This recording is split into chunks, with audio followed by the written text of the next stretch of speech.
Well, breaking news along the Washougal River, the standoff involving an overturned car and a bank robbery suspect with the bomb. Today in these doors right behind me, Hazel-Lynn Stomps was arraigned for the murder of her husband, Gerald Stomps.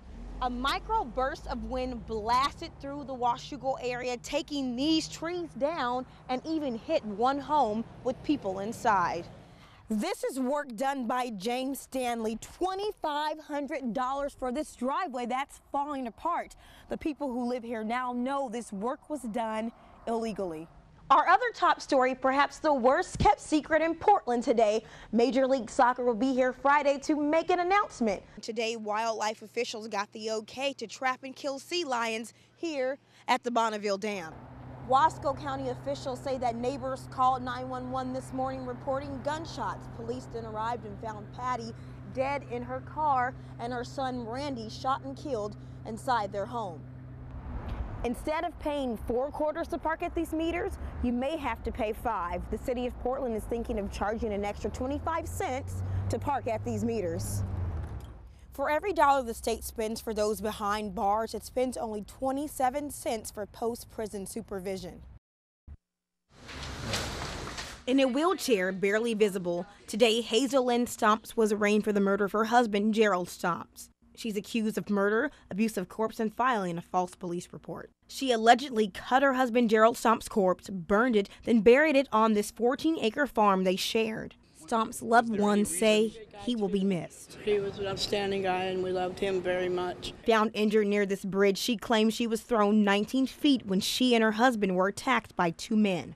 Days after the event, she told police her husband was missing. Police searched her property and found Stomps' remains. Those close to both of them say the news comes as a surprise. She raised not only her own family, she raised us as children. And she couldn't have done this. She's being held without bail until further notice. March Madness has taken over the Rose City, and basketball fans from all over have come to get a piece of the action. Steve McGilvery and his son Colin traveled to Portland all the way from Canada just to catch a glimpse of the NCAA basketball tournament. Don't have tickets yet. We're hoping to just find somebody who wants to sell some. Couple of tickets for any game. But they're not the only ones going to great lengths to catch a glimpse of college basketball's finest. Trevor Monroe traveled all the way from northern Iowa. Yep, traveled out from the plains out there in Iowa, so I'm excited for it. Tickets were sold out, but some fans waited in line for nearly 2 hours for leftover tickets. Steve and Colin waited in that line, and after patiently waiting, it's getting close. Still have our fingers crossed. They got tickets. What'd you get? We got two for each tomorrow, so we're in both games tomorrow. Making their long trip well worth it. In a small town where everyone practically knows each other, 2 people are dead after a double homicide. The victims Patty Hong and her son Randy. Wasco County officials say neighbors called 911 this morning reporting gunshots. I heard a woman screaming and I heard another gunshot, and then a few moments later I heard 2 more muffled shots. Officers arrived and found Patty dead in the front seat of her silver Ford Explorer and Randy shot and killed inside the Hongs' home.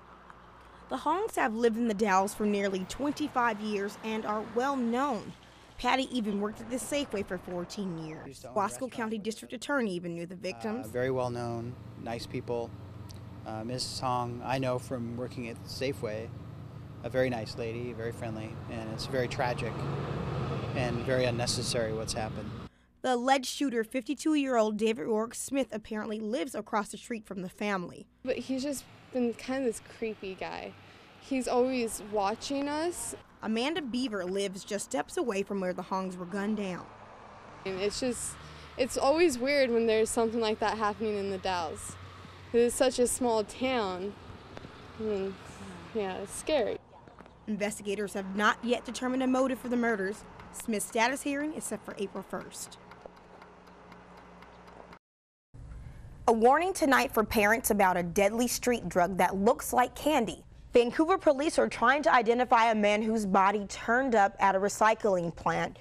The Blazers' #1 draft pick back in the lineup. Coming up, how Greg Oden's holding up in his first game since a knee surgery.